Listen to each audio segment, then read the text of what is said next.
Medicina em Destaque é um oferecimento de Hospital Vida, humano por natureza. Olá, amigo, amiga, mais uma vez nós estamos com o nosso programa no ar, aqui na TV Mar, trazendo para vocês curiosidades, conhecimentos, informações sobre a nossa arte e ciência médica. Esse programa traz aquilo que você muitas vezes gostaria de saber e algumas informações sobre o profissional que lhe acompanha.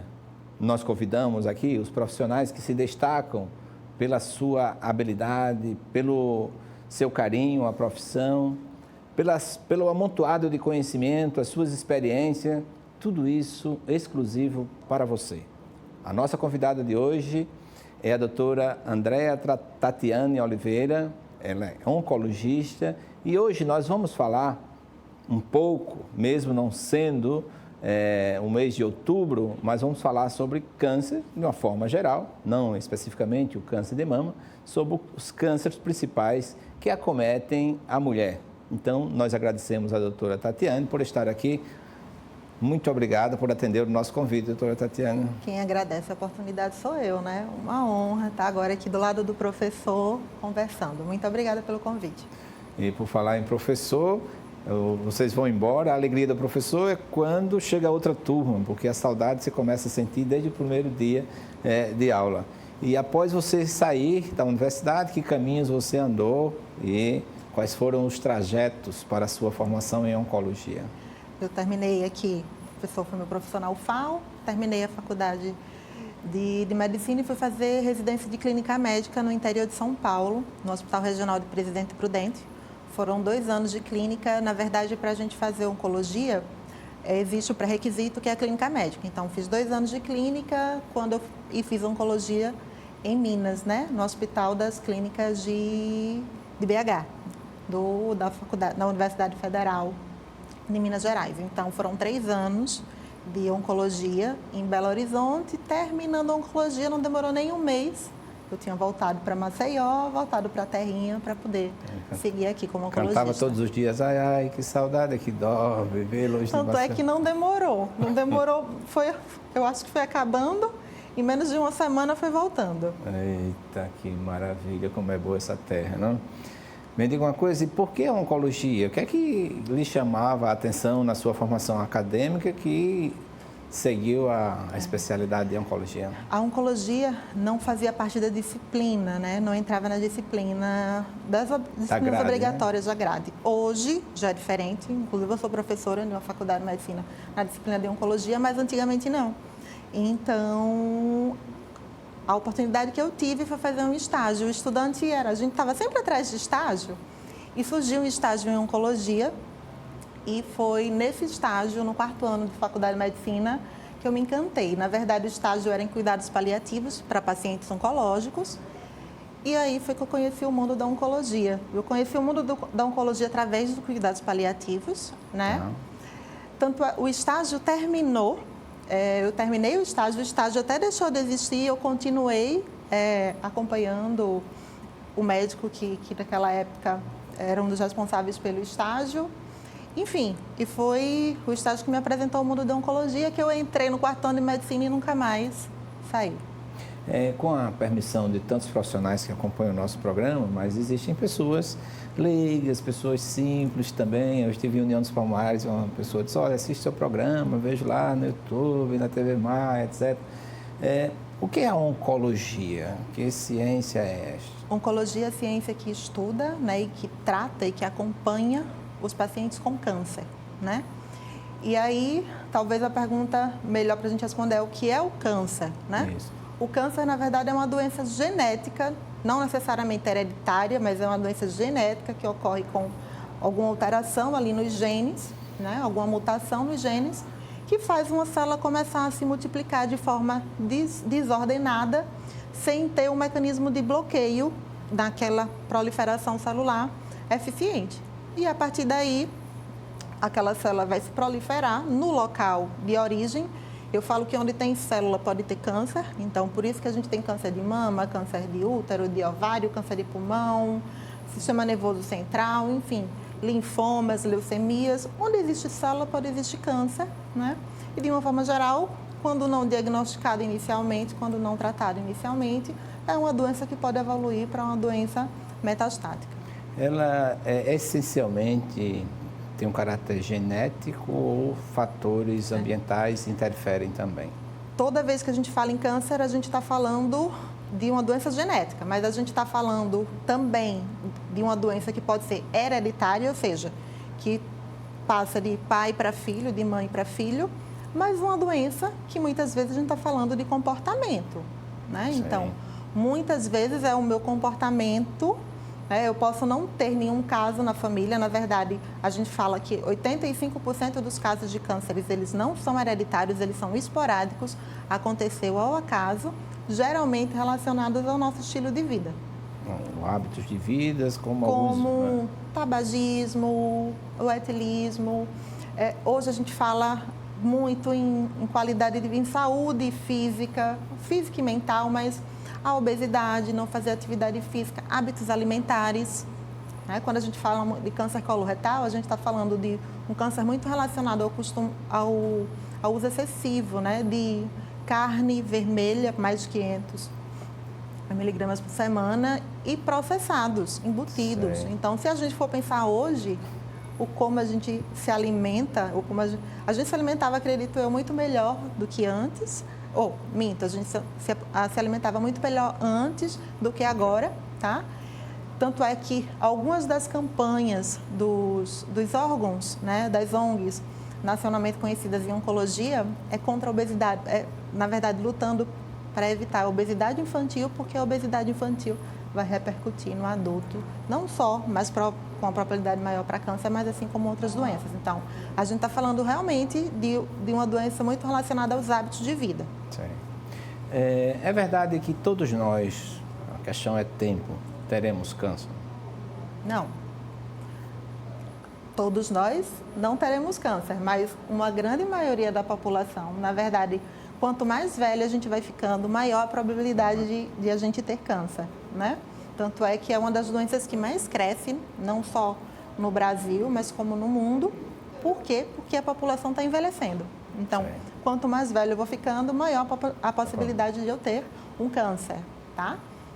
Então, que não fique esse medo no espectador. Exato, no espectador. Mas a gente está falando de uma doença muito, de fato, que hoje em dia é muito comum, né? A gente tem as doenças cardiovasculares, mas logo atrás das doenças cardiovasculares como causa de mortalidade vem um câncer. Então, a gente está falando de uma doença muito comum. Porém, não vai ser a maioria da população que vai ter, mas, de fato, um grande número, porque a população está envelhecendo de pessoas, terá. Como você mesma afirmou, onde tiver célula, pode ter câncer. Pode ter câncer. E o arsenal é muito grande de câncer no ser humano, né? Obviamente. Então, para que a gente não tenha esse leque tão gigante aqui no programa, nós gostaríamos de tratar hoje no câncer na mulher, né? Quais são os principais, qual que está na linha de frente, no topo? A gente teve a atualização dos dados mundiais em relação à incidência mesmo. E agora a gente já pode falar que o câncer de mama é o câncer mais comum no mundo, tá? E seguido, quando a gente fala aqui no Brasil, câncer de mama, o câncer coloretal, que não é só um câncer feminino, também entra como um câncer bastante incidente, câncer colo-uterino, câncer de endométrio, câncer de ovário, câncer de vulva e vagina, mas muito menos incidentes, são cânceres raros, tá? Então, se a gente fosse falar, focando nos cânceres femininos, né? Que mulher, de fato, mais relacionado com a mulher, a gente falaria do câncer de mama e os cânceres ginecológicos. Mas lembrando que tanto, como eu disse, câncer coloretal, câncer de pulmão, são cânceres que acontecem tanto em homens e mulheres e são cânceres bem incidentes também.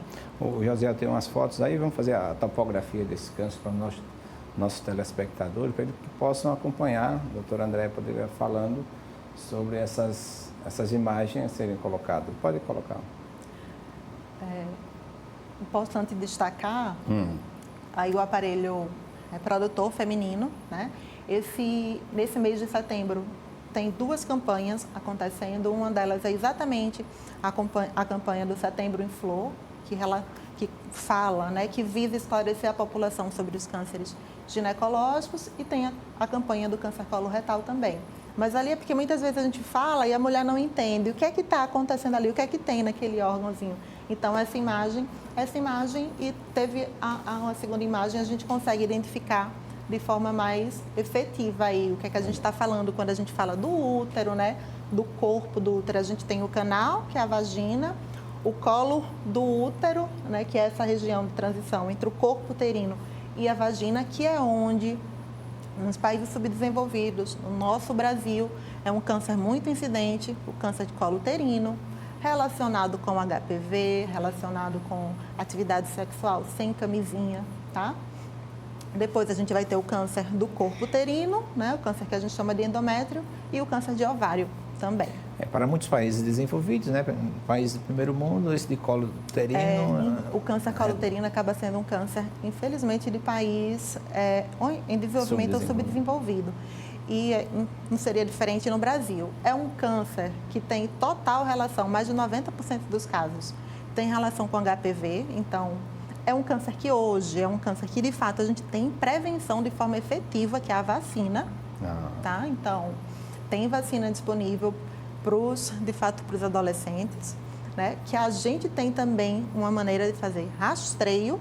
Quando a gente fala de rastreio, é de fazer diagnóstico em paciente assintomático, ou seja, eu vou fazer um exame de rotina, eu vou fazer um exame sem ter sintomas, eu vou procurar algo no paciente assintomático. Então, não são todos os cânceres que a gente pode fazer rastreio. E a gente tem a possibilidade de fazer rastreio, de fato, de câncer colo-uterino. Então, rastreios efetivos feitos regularmente, a gente consegue fazer diagnóstico, sim, precoce. Aí, a gente ainda precisa falar muito sobre isso, porque por mais que seja comum, a gente ainda tem dificuldade de ver as mulheres fazendo esses exames de rastreio. É só para saber quais são os primeiros sinais ou sintomas nessas mulheres e a partir de que idade ela deve procurar uma médica para fazer esse rastreio. Usualmente, a gente pede que a partir dos 25 anos, as mulheres que tiveram já relação sexual, têm vida sexual ativa, inicie o rastreio.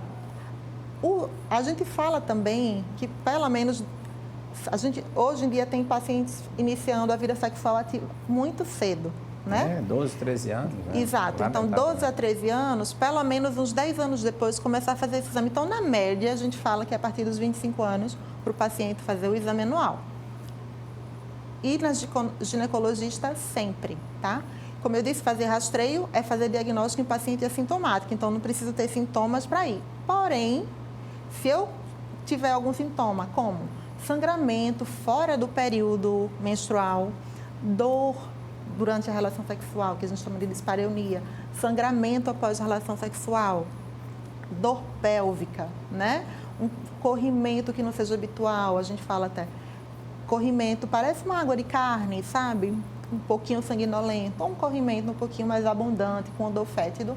Nesse contexto, eu preciso de avaliação com urgência. Eu já não vou fazer aí, na verdade, um exame de rastreio. Vou fazer um exame para excluir ou confirmar algum diagnóstico. E, assim, o que é que se aconselha nesse instante para essa mulher, durante o banho, fazer um autoexame, conhecer seu corpo? Porque, às vezes, ele pode aparecer de uma forma insidiosa e o primeiro sinal é uma pequena tumoração, uma pequena saliência, né? Quando a gente... Câncer colo-uterino, especificamente, como é um câncer mais alto, a gente não orienta o paciente a estar fazendo toque, na verdade, toque vaginal. Mas é importante a gente conhecer o corpo, fazer uma inspeção, porque a gente tem alteração de pele, a gente pode ter câncer de vulva, né? Câncer de vagina. Então, eu preciso conhecer o meu corpo para poder entender o que está acontecendo. Eu gosto muito de falar, quando a gente fala de se conhecer do autoexame, aí já puxando o gatilho um pouquinho para a mama, o quanto o autoexame da mama é importante, porém, hoje a gente sabe que ele não substitui mamografia.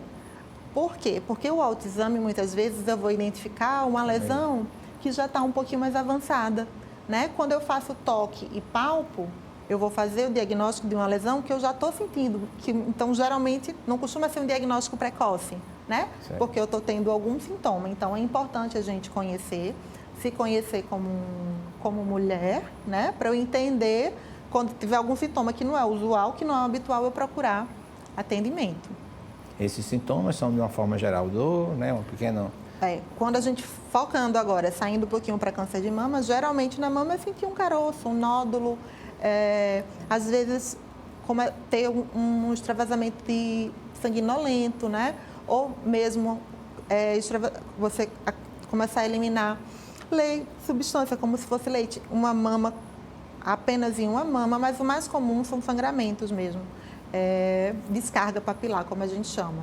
Mas usualmente é sentir o nódulo ou na mama ou na axila. Então, é importante conhecer o corpo, mas lembrando sempre que o foco é fazer os exames de rastreio, né? Sem, na verdade, você estar ali sintomática, né? Porque a partir dos sintomas eu realmente parto para um exame diagnóstico. Já que na sua especialidade é oncologia e pega exatamente pacientes masculinos, femininos, etc., não é tão raro também câncer de mama masculino. Quando acaba que a gente tem uma grande população, né? Um grande número de pessoas que podem ter câncer de mama, feminino ou masculino. Ainda é um câncer, quando a gente vai falar estatisticamente, que acomete 1 a 2% dos homens. É pouco, mas se a gente for olhar o tanto de pessoas que pode ter, né, pelas estatísticas, o número acaba não sendo tão pouco assim. Mas, de fato, o câncer de mama masculino acontece em 1 a 2% da população. Então, dos cânceres que acometem as mulheres, nós temos, assim, de uma ordem em anatomia, né, na descrição, elemento de cima para baixo, tem mamas, depois vem aqueles ginecológicos. O ginecológico. Se a gente fosse pensar em câncer, tanto incidente, né, aqueles que mais acomete a população, quanto aqueles no mundo e no Brasil, e que que a gente consegue fazer rastreio, falaria em mama e câncer de colo uterino. Dentro dessa contextualização, nós estamos trabalhando aqui sobre os cânceres primários, né? Esses como local de origem. O local de origem, né? Mas existem os secundários, como metástases ósseas, pulmonares e assim por diante, né? Exato. Qual é o problema da gente fazer diagnóstico em doença mais avançada? É exatamente a possibilidade de metástase. Por que a importância da gente estar falando, esclarecendo várias vezes a população sobre a importância do rastreio, né? Exatamente para a gente não dar diagnóstico em doença avançada, porque quanto mais avançada a doença, maior a possibilidade daquela doença, por exemplo, da mama, e parar daquela célula maligna da mama e parar em algum outro órgão, como nos ossos, no fígado, no pulmão, tá? Isso serve também para colo uterino, para todos os tipos de cânceres, quando a gente está falando. Hoje eu costumo dizer que, na verdade, a gente está cronificando o câncer, né? A gente, hoje, pacientes com doenças metastáticas vivem por muito tempo e com muita qualidade de vida. Coisa que talvez não fosse tão comum um tempo atrás. A gente tem muito estudo em andamento, muitas medicações, muitas drogas sendo aprovadas. Quando a gente nem pensa que vai chegar uma droga nova para aquele contexto de paciente, a gente tem. Então, eu costumo falar que a gente está cronificando a doença. Assim como existem outras doenças crônicas, o câncer, muito em breve, já é uma realidade. Quando a gente fala, principalmente câncer de mama, câncer de próstata, eu tenho um paciente com 12 anos de doença, com câncer metastático, né? E aí, é uma paciente que até está progredindo recentemente e quando a gente pensa que não vai ter mais medicação, surgiu uma nova droga que ela tem indicação de fazer, então, sempre naquela perspectiva de algo novo possa vir para, de fato, aumentar a sobrevida desses pacientes. Mesmo raciocínio, pensando em câncer de próstata, enfim, câncer de pulmão, assim como outras doenças. A gente está conseguindo cronificar a doença, mas o foco, se possível, é a gente fazer diagnóstico precoce, exatamente para poder evitar o quanto for possível as metástases. Acreditamos que entre as especialidades médicas, a oncologia foi uma das que mais desenvolveram, né, tanto técnica como em termos de medicamentos, terapias para o câncer, né? Diferente de outras especialidades, né? Assim, quem não gosta de estudar, não dá para fazer oncologia, porque na verdade a gente, assim, quando eu falo brincando, quem não gosta, mas é porque as informações elas não param, a gente precisa estar realmente sempre estudando mesmo, porque tem muita medicação nova sendo aprovada, tem exame novo. A gente hoje fala, sempre o conceito de que câncer é uma doença genética, mas hoje a gente consegue entender de genética do câncer muito melhor do que a gente entendia antes. Tanto é que hoje tem medicações aprovadas para determinadas alterações genéticas, que não era comum, que não era possível há alguns anos atrás. Então, a gente está conhecendo mais sobre a doença, com isso a gente está melhorando as possibilidades terapêuticas, melhorando a qualidade de vida dos pacientes, porque a tendência é a gente fazer medicações que minimizem os efeitos colaterais e exame novo, procedimentos novos, possibilidades de tratamento como rádio, como químio, como imuno, como hormônio, enfim, é uma doença que não é só o oncologista que acompanha, que trata, na verdade, tem toda uma equipe aí, é importante a gente falar isso, que a gente tem equipe, o radioterapeuta, o cirurgião, tem toda a equipe médica, o patologista é extremamente importante, os radiologistas são extremamente importantes, porque a gente vai estar avaliando se a doença está com resposta ou não. Toda a equipe multiprofissional, como psicólogo, enfermeiro, farmacêutico, na verdade é um conjunto de pessoas que tratam do câncer. A terapia gênica também está em estudo, né? Também está em estudo. É um pouco mais lento no Brasil, a gente tem até dificuldade de ter acesso desses estudos, mas tem estudo. É algo para muito mais futuro, mas é um futuro que é palpável, que talvez não seja tão seja tão distante, tão longe assim. E tudo é muito rápido. Tá, nós estamos com o programa Medicina em Destaque com a doutora Andrea Tatiani. Nós vamos para um breve intervalo e nós voltaremos aqui falando de outros tipos, inclusive o câncer intestinal, que vai desde a boca até o reto. É só um instante, a gente volta já com a doutora Tatiani. Nos aguarde.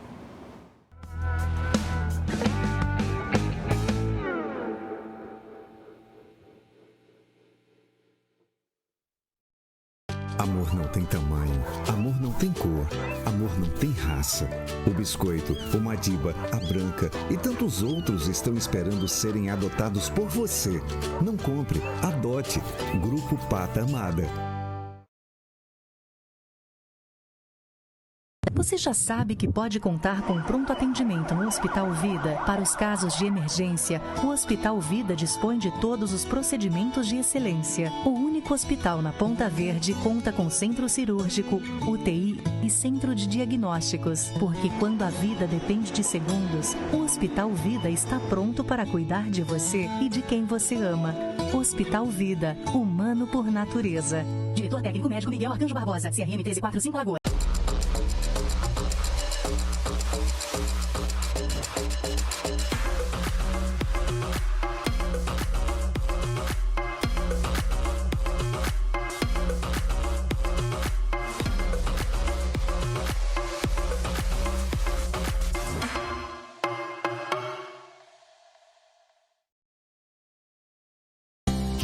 Te amar sem medo, sorrir sem saber porquê. O amor é um segredo que falta a gente entender. Quero te amar sem medo, sorrir sem saber porquê. O amor é um segredo que falta a gente entender.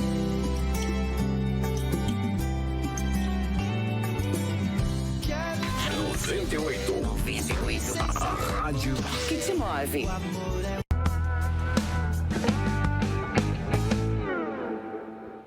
Estamos de volta com o programa Medicina em Destaque, hoje com a nossa convidada especial, a doutora Andrea Tatiani Oliveira.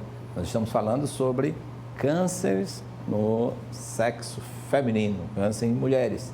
E nós falávamos no primeiro bloco sobre todo o câncer de mama e todo o aparelho reprodutor feminino, mas agora nós vamos tratar também de um câncer que não é específico feminino, mas que tem uma incidência muito grande no sexo feminino, que é o câncer do trato intestinal, né? Ao iniciar pela boca até a última parte desse sistema, né? Doutora, qual é a incidência também desses tipos de câncer na mulher? Câncer coloretal, segundo as estatísticas brasileiras, ele é o segundo câncer mais comum entre as mulheres no Brasil, né? Na verdade, entre mulheres e homens também. Então, a gente está falando exatamente como o senhor falou, não estamos falando de um câncer específico da mulher, mas acomete mulheres, né? Também é um câncer rastreável, tá? O que é? A gente consegue fazer exame que identifique se o paciente tem uma doença inicial que Qual é o exame? Que é a colonoscopia, né? Então, assim como o câncer de mama, câncer de colo uterino, o câncer coloretal, os 3 principais cânceres mais incidentes, eles são rastreáveis. O exame é a colono, né? Então, a gente ainda tem um pouquinho de dificuldade de fazer os pacientes entenderem, seja eles homens, mulheres ou homens, da importância do exame, né? Pelo tipo do exame, de como é realizado o exame, que é um exame realizado pelo reto. Então, o câncer coloretal, a gente está falando de câncer do cólon, né? Do cólon direito, do cólon esquerdo, na verdade, do colo ascendente, transverso, descendente, sigmoide e do reto também. Então, quando a gente fala câncer coloretal, a gente está falando de todo esse trato aí do intestino grosso e do reto, né? Costuma acontecer, como a gente fala, quanto mais velha a gente vai ficando, maior a possibilidade. Então, assim como outros exames de rastreio, tem um período específico para iniciar o rastreio. E é exatamente isso que, tanto a idade, né? A partir de que idade e quais os primeiros sinais também desse câncer coloretal? No Brasil, a gente orienta a partir de 50 anos. Porém, acredito que muito em breve essa estatística de 50 vai estar baixando para os 45, como já é na sociedade americana. Então, entre 45 e 50 anos, o paciente deve iniciar a primeira colonoscopia. Se existe uma história familiar pregressa, né, de um pai que teve câncer coloretal, uma mãe que teve câncer coloretal e que essa mãe, digamos, teve câncer coloretal aos 44 anos. O ideal é que os filhos iniciem o rastreio 10 anos antes da idade do diagnóstico do paciente. Então, se foi com 44 aos 34. Então, vai realmente depender de história familiar ou não, para a gente identificar o melhor período para iniciar os exames de rastreio. Mas quando a gente vai falar de sintomas, muito comum, quando a gente está falando de sintomas, é observar o paciente com alteração do hábito intestinal. Aquele paciente que evacuava realmente regularmente, que depois de um tempo passou a aumentar o período que ele passa para evacuar, ou então ele começou a ter uma diarreia, que também não era habitual dele. Precisamos lembrar sempre de perguntar sobre mudança de hábito intestinal, do mesmo modo que sangramento, né?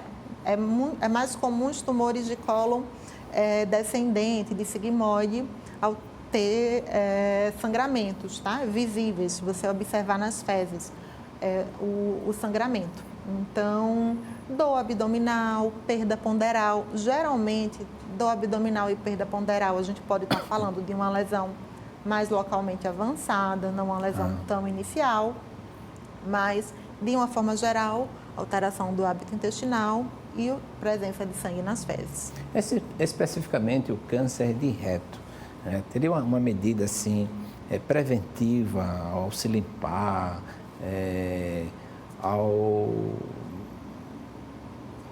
ao uso também de hábitos alimentares, assim como carne vermelha? Que medidas preventivas poderiam ser tomadas para evitar o câncer de reto? Quando a gente fala de câncer, aí eu vou falar coloretal, não só de reto, mas também de cólon, a questão alimentar é extremamente importante.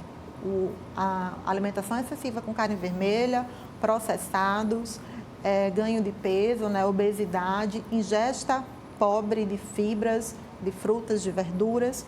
A gente não tem, pelo menos não para reto, algo específico em relação a cuidados de limpeza. A gente precisa lembrar também que eu estou falando aqui de câncer coloretal, mas tem o câncer de canal anal, né? Que é o câncer mais externo, que está muito relacionado com HPV. Estou falando aqui só para a gente entender que além de colo reto, a gente ainda pode ter o câncer de canal anal, que é muito menos comum, que é bem mais raro, graças a Deus. Então, a gente está falando de cólon e reto, e aí a relação com os hábitos alimentares, com tabagismo e com etilismo, também é de extrema importância. O HPV seria mais relacionado a coitos ectópicos sem cuidados necessários? Isso. Aí, quando a gente fala do câncer relacionado ao HPV, tanto o câncer de colo uterino, o câncer de canal anal, o câncer de vagina, o câncer de vulva e câncer de cabeça e pescoço. Se a gente observar, são todos os cânceres relacionados com o sexo, né? Onde a gente pode, de fato, transmitir, né, ou adquirir o HPV. Já que estamos no intestino, quer dizer, são raros os cânceres do intestino delgado, né? Menos incidente. Isso, muito menos comum, bem mais raro. É realmente, se a gente fosse pensar em estatística, de 1 a 2% dos casos são de câncer de intestino delgado. Então, a grande maioria, quando a gente está falando de câncer coloretal, a gente está falando de câncer de intestino grosso mesmo, não a gente excluindo aí os cânceres de intestino delgado. Já estômago e esôfago são... E aí a gente vai falar de cânceres específicos, câncer de esôfago, câncer de estômago. São cânceres muito relacionados também com hábitos alimentares. Câncer esôfago, principalmente, muito relacionado com o tabagismo. Então, a gente está focando aí no tabagismo. E com ganho com um pouco ingesta de alimentar, o uso excessivo de álcool. Na verdade, o que serve de fator de risco para um tipo de câncer acaba sendo de forma mais importante para a maioria dos cânceres. Sim. Tem um trabalho seu, na verdade, foi sua tese de mestrado sobre câncer de boca, né? Como é que nasceu essa ideia de fazer uma pesquisa assim tão ampla, né? Um estudo. Eu sou apaixonada por pesquisa desde a faculdade, então eu tive alguns trabalhos de extensão mesmo durante a faculdade e sou professora do SESMAC, da Universidade do SESMAC, e no SESMAC a gente teve a oportunidade de fazer o mestrado. Já era uma vontade minha de algum tempo, exatamente por gostar muito da área acadêmica, e a minha orientadora, ela trabalha com câncer, ela é dentista e já trabalhava com câncer de cavidade oral. E aí foi perfeito, oncologista, falando de câncer de cavidade oral, minha orientadora maravilhosa, que é estomatologista, trabalha com patologia, de fato, de cavidade oral. E o nosso trabalho, na verdade, o meu trabalho de mestrado, a gente avaliou o conhecimento dos dentistas em relação ao câncer de cavidade oral, né? Fazendo uso de metodologias ativas. Então, a gente fez um trabalho que, na verdade, a gente tanto queria levar informação sobre o câncer de cavidade oral, como avaliar o conhecimento dos dentistas, que tem, na verdade, muitas vezes são eles que nos encaminham os pacientes com alterações bucais. E os resultados foram? O campo de pesquisa foi só aqui em Maceió? Foi. Na verdade, foi Alagoas, né? A gente tanto... Bem amplo. Fez evento aqui em Maceió e fez evento em Arapiraca, exatamente para a gente conseguir abranger todo o estado de acordo com a região. Os dentistas iam para um local ou outro. A gente fez mais de um evento exatamente para avaliar essa questão da educação continuada e com metodologias ativas diferentes para ver o quanto ficava, né, o quanto se retinha de conhecimento. E no trabalho a gente evidenciou isso, de fato, a importância da educação continuada, que é metodologia ativa, conseguiu reter em alguns momentos, fazer aquele dentista reter um pouco mais de informação. Então, não foi um trabalho simples, foi um trabalho grande, estudo grande. Chegou a envolver outras instituições, como CRO, CRM? Sim, chegou. Não tanto o CRM, porque como focava de fato nos dentistas, envolveu o CRO. Então, quando a gente foi fazer os eventos, houve divulgação, realmente para o conselho. Foi um trabalho que envolvia muito os dentistas que trabalham, que teve a parceria, é importante frisar, da Secretaria de Saúde, tá? De Maceió e de Alagoas, porque da divulgação para a gente conseguir ter esses dentistas também presentes nos eventos. Que maravilha. Então, aí foi recentemente, o ano passado foi a qualificação e, graças a Deus, realmente... No exercício de sua atividade, você faz acompanhamento dos pacientes clínicos internados, né, em hospitais. Como é essa relação do paciente com câncer diante do seu médico oncologista? Quando a gente fala de câncer, a gente ainda fala de uma doença estigmatizada. Isso. Né? Então, muitas vezes o paciente chega muito fragilizado, porque ele associa câncer à morte. E aí a gente precisa desconstruir toda essa ideia do câncer relacionado à morte, tá? Para aquele paciente entender que ele tem tratamento, que tem tem possibilidade de cura sim, dependendo do que a gente esteja falando, com grandes possibilidades de cura. Que existe vida após o câncer, que né? Existe vida após e existe vida durante ele, porque a gente tem pacientes que têm doença metastática. Durante então, e após. o paciente precisa viver durante ali. A gente não pode encarar aquilo como o fim de uma vida, de jeito nenhum. Hoje já diminuiu muito esse estigma da doença, né? Exatamente por conta da informação, por isso a importância da gente cada vez mais poder conversar, esclarecer a população, porque a gente precisa deixar de lado, abandonar esse estigma, como eu disse. A gente, para os pacientes com doença metastática, a gente está conseguindo cronificar a doença e muitas vezes a gente pode curar, sim, a doença. Porém, para a gente conseguir curar, fazer um paciente não tem mais uma recidiva, né, ou diminuir a possibilidade de recidiva, precisa de diagnóstico inicial. E dando esse diagnóstico inicial, existem os cânceres que são tratáveis e curáveis. Dá para fazer uma diferença? Praticamente, quando a gente fala, todos a gente são consegue tratáveis. Tratar todos. A gente, às vezes, não consegue curar todos, de fato, né, por conta da doença metastática. Mas a gente tem tratamento para todos, inclusive para os pacientes metastáticos, né? Então, e a gente precisa entender que dependendo do câncer que se tenha, dependendo do estágio da doença, alguns cânceres a gente vai fazer cirurgia, não vai precisar fazer químio. Sim. Né? A gente vai fazer cirurgia e só às vezes precisar complementar com rádio, né? Alguns outros cânceres a gente não vai precisar de cirurgia e vai fazer químio e radiação, né? Então, geralmente a gente tem um período estipulado de tratamento para os cânceres que não são metastáticos. O que a gente precisa, de fato, é desmistificar, né? O que a gente vê, muitas vezes, o paciente...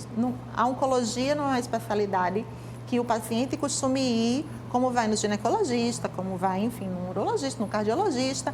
É muito incomum o paciente, vou marcar para um oncologista, né? Na prática, a gente já vê um movimento daquelas pessoas que têm uma história familiar, até porque tem a possibilidade de a gente fazer pesquisa de síndrome hereditária para ver alguém que tem uma predisposição, naquela família que tem predisposição, se aquela paciente, se aquela pessoa que chega até a gente tem indicação de fazer um exame de avaliação de síndrome hereditária, mas geralmente é um paciente que já chega para a gente encaminhado por algum colega, né? Então, às vezes chega ali com aquele diagnóstico que sabe que algumas vezes vai impactar um pouco a vida, quando a gente fala de câncer de mama ou câncer ginecológico, enfim, ou qualquer um desses cânceres que a gente conversou hoje, é um paciente que, se for fazer tratamento, às vezes vai ter que ser afastado do trabalho, né?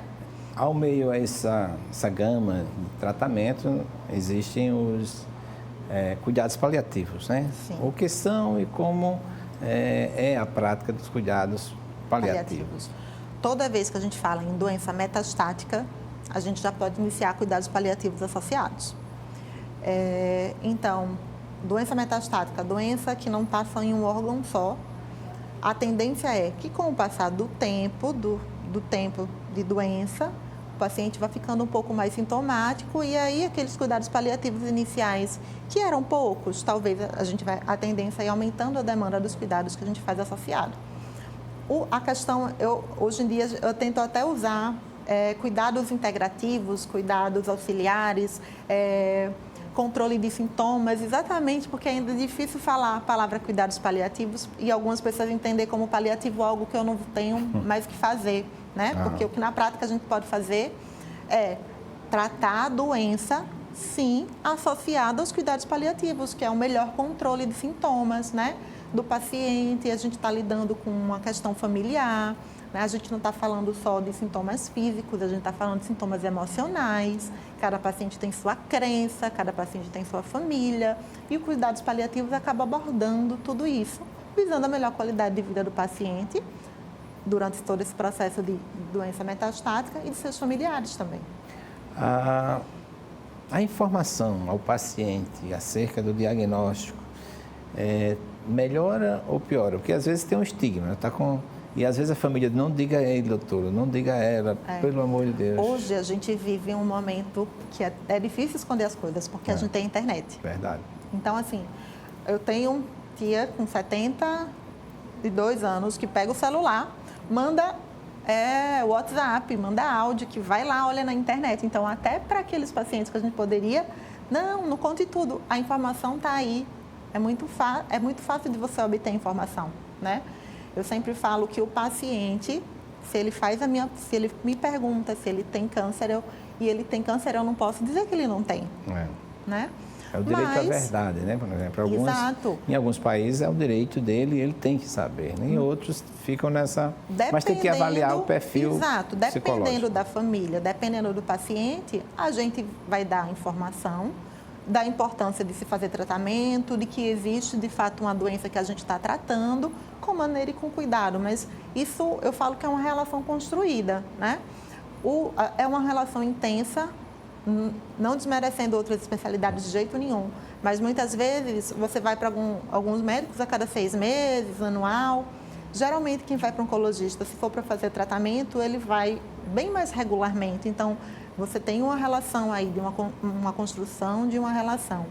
Não é simples, às vezes, né? Eu estou falando de uma doença que algumas vezes não adoece só o paciente, adoece a família que está com ele, mas com sabedoria, contando realmente com a equipe de cuidados paliativos, a equipe de cuidados, na verdade, multidisciplinar que trabalha no cuidados paliativos é importante, o psicólogo é extremamente importante, né?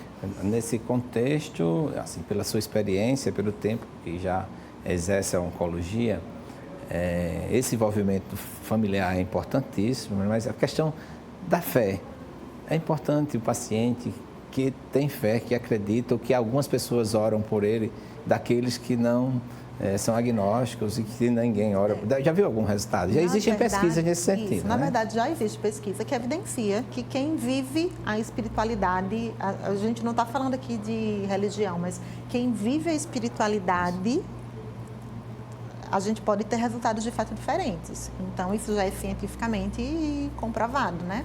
O perfil de aceitação.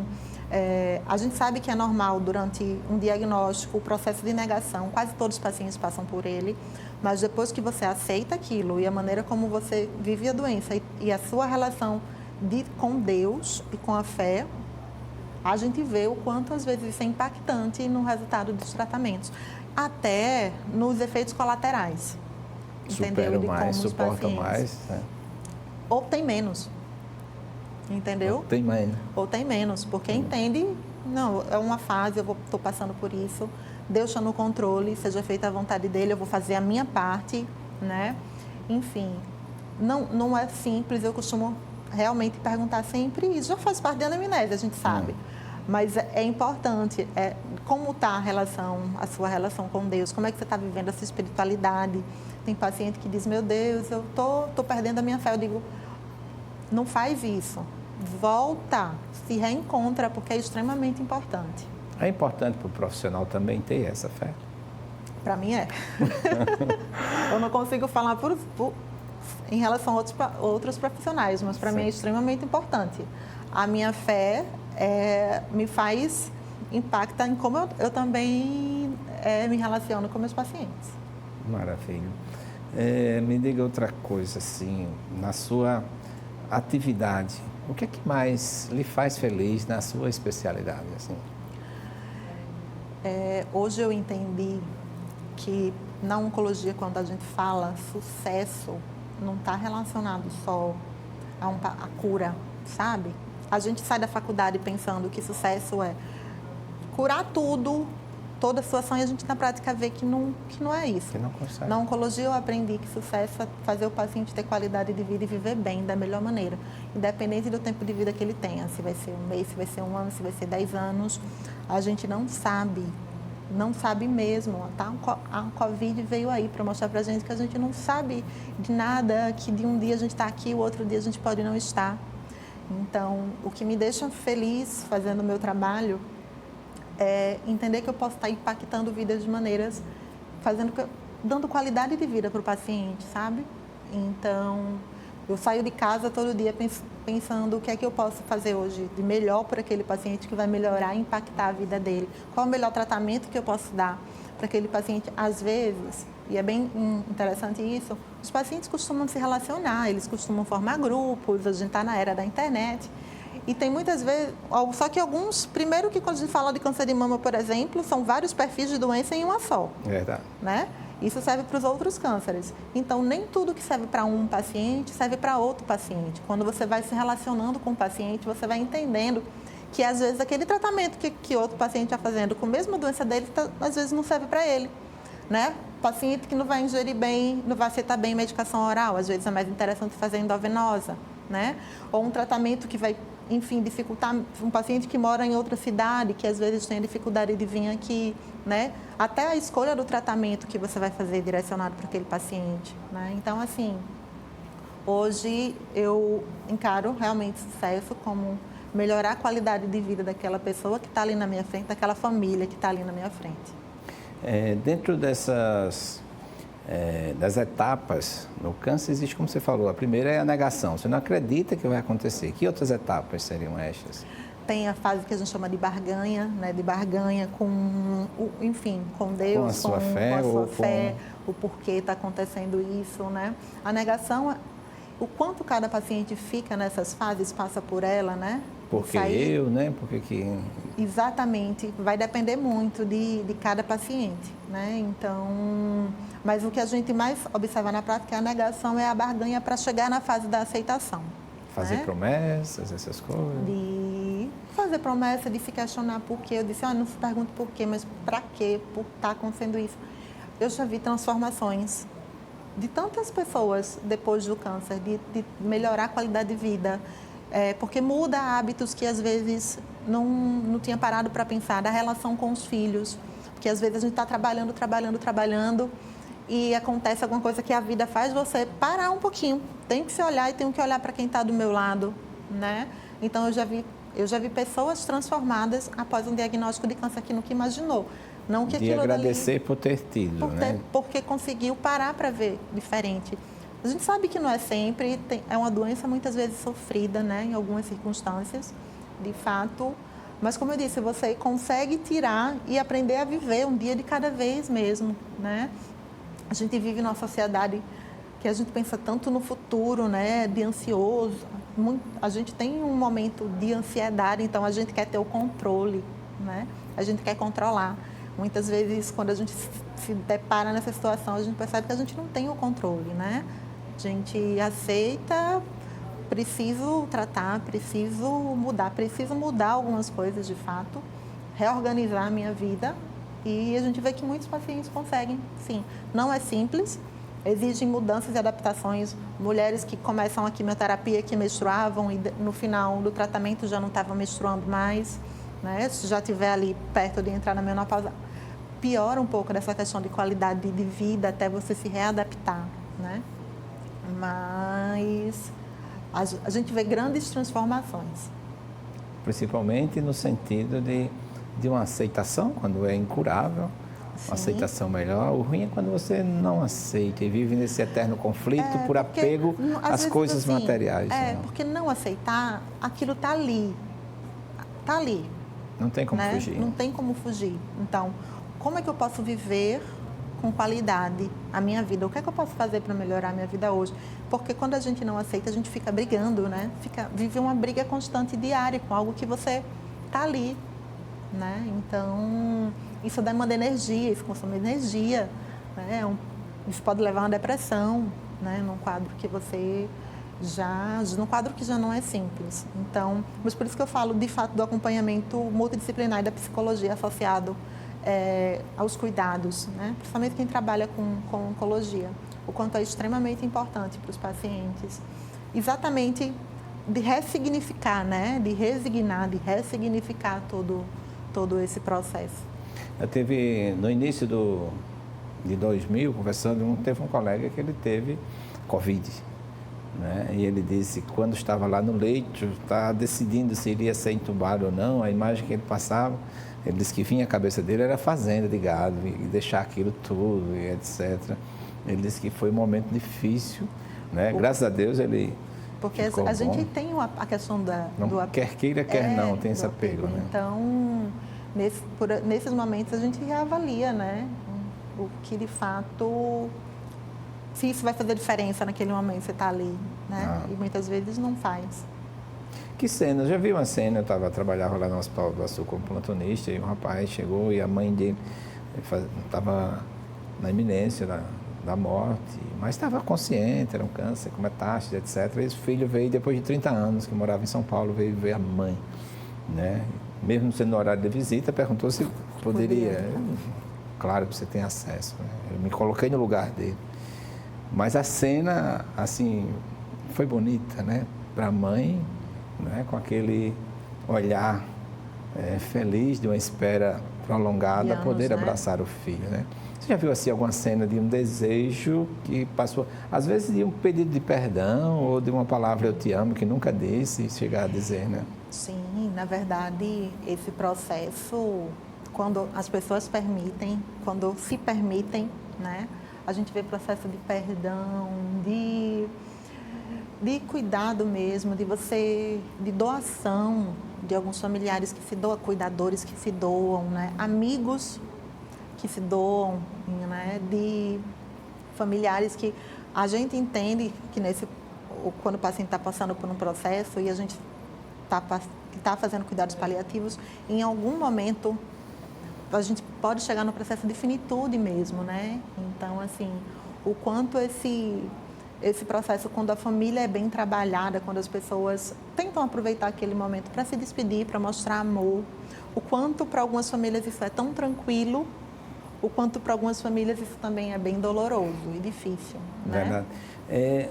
Pela sua experiência vivendo, gostaria de que nesses instantes, né, nosso programa está chegando ao final, pudesse dizer assim para os nossos telespectadores que ainda não despertou que nós temos um fim, né?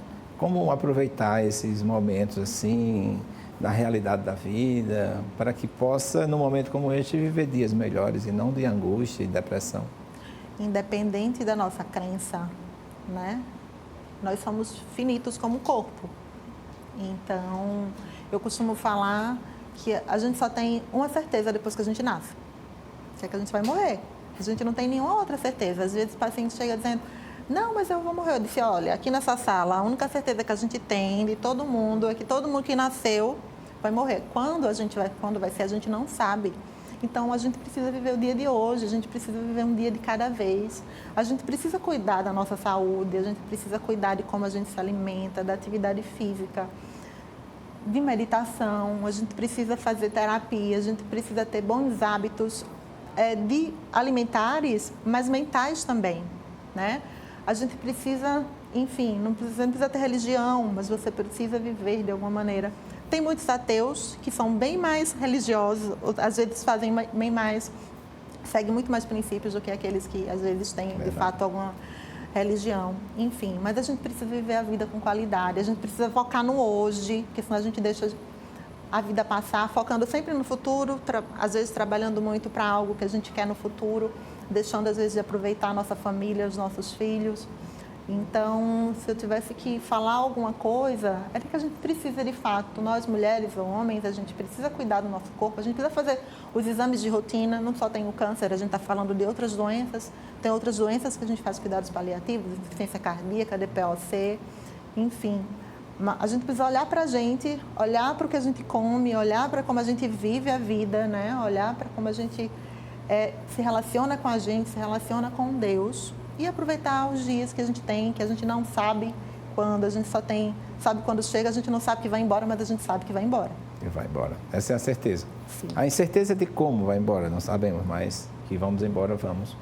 E nós agradecemos a doutora Andréia Tatiano por estar aqui no nosso programa, foi uma lição, um aprendizado, a oportunidade de revê-la depois daquela vida acadêmica lá nos campos da universidade. E a você, telespectador, que nos acompanhou até agora, sigam esses ensinamentos de viver o hoje, né? De viver sua fé, de combater o bom combate, como diz São Paulo, e dormir, né? Na esperança de, se tiver a fé no outro lado da vida, que possa viver com maior alegria o hoje e o amanhã. Obrigada. Muito obrigado, doutora Andréia, muito obrigado a você e até o próximo programa, porque Deus vai nos permitir, tenhamos esta certeza absoluta.